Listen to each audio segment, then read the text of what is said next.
Before I start part 1, I need to check one critical thing so I don't put out misinformation. You asked for the script to be 100% factual, no cap, strictly based on current 2025 events.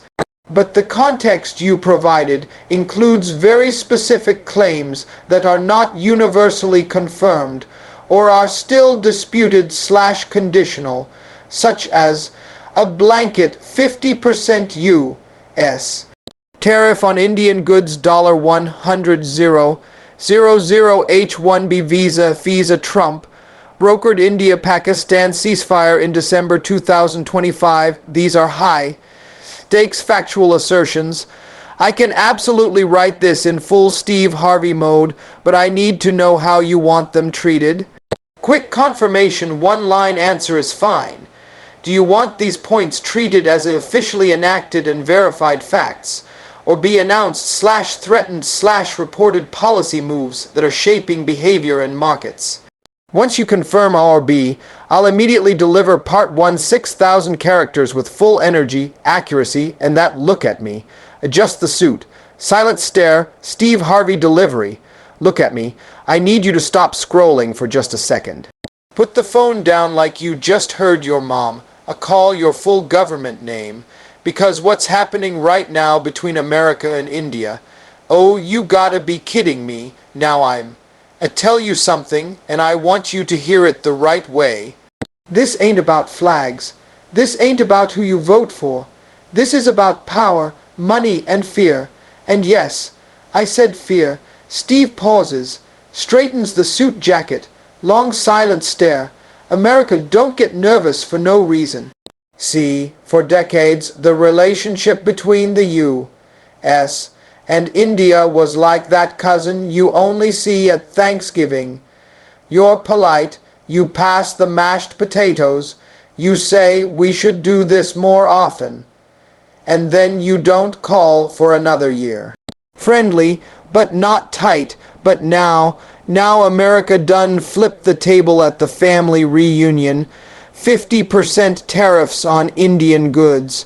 Reciprocal trade threats flying back and forth like plates at a bad cookout. H-1B visa fees so high they sound like a typo. $100,000. And India said, oh, that's how you feel, and quietly slid their chair closer to China and Russia like a chess player who just saw 3 moves ahead. Hold on now, because this ain't random, this ain't emotional, this is strategic panic. America is looking at India the way you look at your neighbor who borrowed your lawnmower, never brought it back, and now got a better lawn than you. You smiling, but inside, oh, you hot. India is the fastest growing major economy on Earth, massive population, expanding manufacturing, energy deals, defense partnerships, space missions, tech talent. And unlike before, India ain't just participating in the global system anymore. They trying to reshape it, and America noticed. Now let me break this down in plain talk. For years the U.S. said, India is our strategic partner. That was the headline. But behind the scenes, America still wanted to be the boss, still wanted the rules written in Washington, still wanted India dependent on U.S. markets, U.S. tech, U.S. visas. But India grew up, and when somebody you used to manage starts managing themselves, that changes the tone of the conversation real quick. So what do we see? Tariffs, pressure, visa walls, diplomatic muscle, flexing. That 50% tariff move, that's not just economics. That's a message. That's America saying, don't get too comfortable thinking you can play on our level. And India said, without raising their voice, bet. Now watch this part closely, because this is where the room gets quiet. Steve leans in, eyebrow up. India didn't scream, didn't grandstand, didn't tweet. They diversified, more energy from Russia, more manufacturing talks with China, more trade settled outside the dollar. That's not rebellion, that's insurance. That's like when your job starts acting funny, so you update your resume and start answering LinkedIn messages. You still show up to work, but you ain't scared anymore, and America sees that. Oh, they see it clear as day, because the real fear ain't India winning. The real fear is India not needing America as much as before. Now layer on the visa situation. The H-1B program used to be the golden bridge. Indian talent flows in. Silicon Valley thrives. Everybody wins.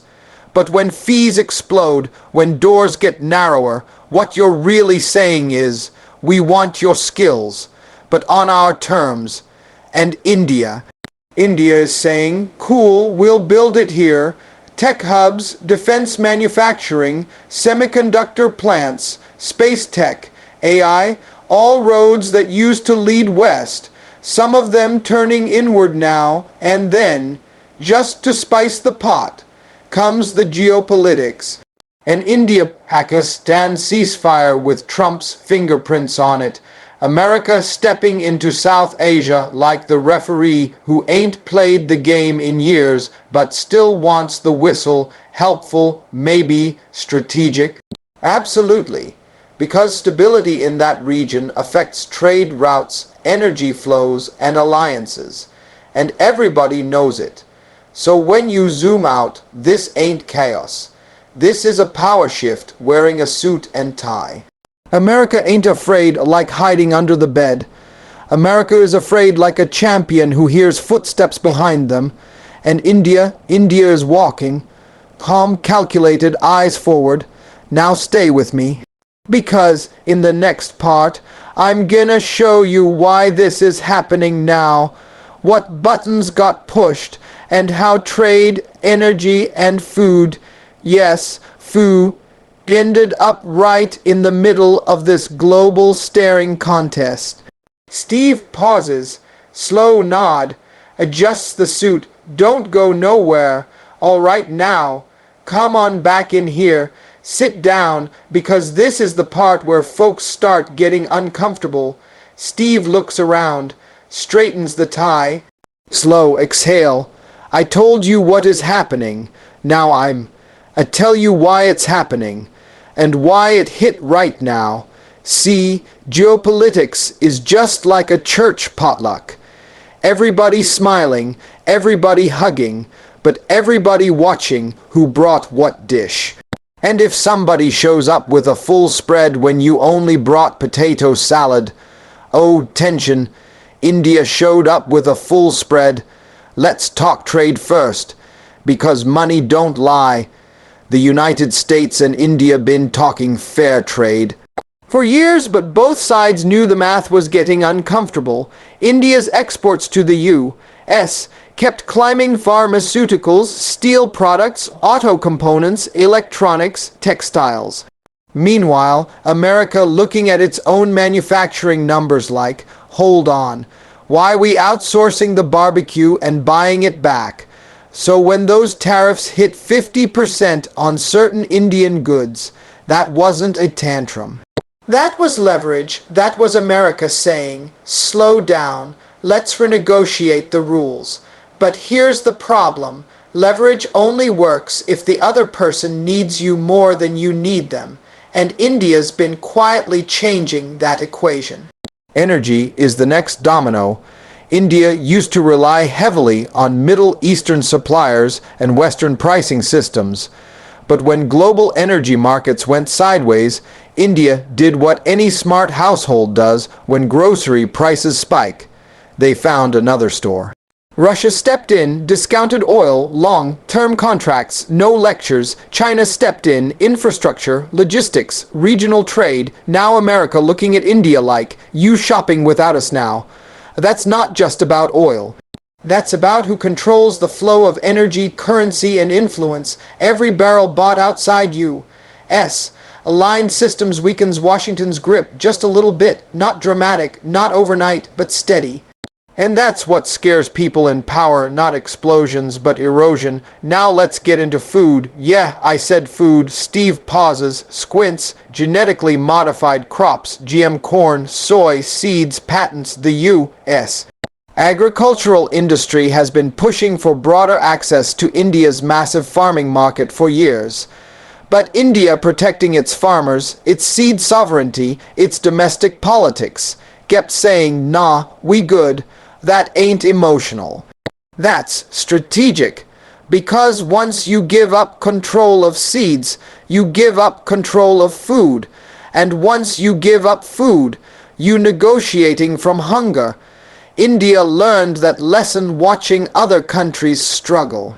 So trade disputes over agriculture, they're really about independence. Now let's talk tech and talent. The real battleground. For decades, America benefited from India's brainpower. Engineers, doctors, programmers. The H-1B pipeline was like a conveyor belt feeding Silicon Valley. But when visa costs skyrocket, when uncertainty grows, when doors feel less welcoming, something shifts. Talent stops flowing one way. India started saying, why export brains when we can build industries? And they backed it up with policy, funding, and infrastructure, semiconductors, defense manufacturing, space tech, AI research. That's not coincidence, that's intention. Now here's where the geopolitical chessboard really lights up. Steve leans forward. America wants India as a counterweight to China, but not too independent, not too aligned with Russia. Not too comfortable playing both sides. India wants strategic autonomy. Translation, I'll work with you, but I won't work for you. That's where friction lives, and when tensions rise, diplomacy gets theatrical. Enter ceasefires, mediators, press conferences. The India-Pakistan ceasefire talks with Trump's involvement weren't just about peace. They were about relevance, about showing the U.S. still has a hand on the wheel in South Asia. Because if America steps back too far, somebody else steps in. China knows it. Russia knows it. India knows it. So when you put it all together, tariffs, energy, visas, food, diplomacy, this ain't chaos. This is a renegotiation of status. America isn't angry at India for growing. America is uneasy because India is growing without asking permission. And India isn't trying to replace America. They're trying to make sure no single country can pressure them ever again. That's the truth of it. Now in the next part, I'm gonna bring this home. I'm gonna tell you what this means for regular people. Jobs, prices, technology, travel. And where this road is likely headed if nobody blinks.